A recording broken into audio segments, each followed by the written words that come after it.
Last week, we talked about forgiveness as an internal process, letting go of that resentment so we can feel better. This week, we are going to talk about repair, and that's the next step. Repair is the process of coming back together after there's been a conflict.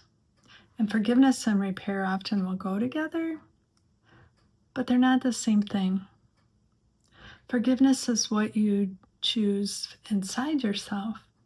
It releases you from resentment. Repair is what you do in the relationship, what you do together to restore the connection.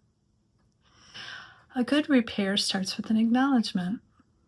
I can see what I said hurt you. Then you go from there. But the real magic is in reestablishing trust and warmth so you both can feel like you're on the same team again.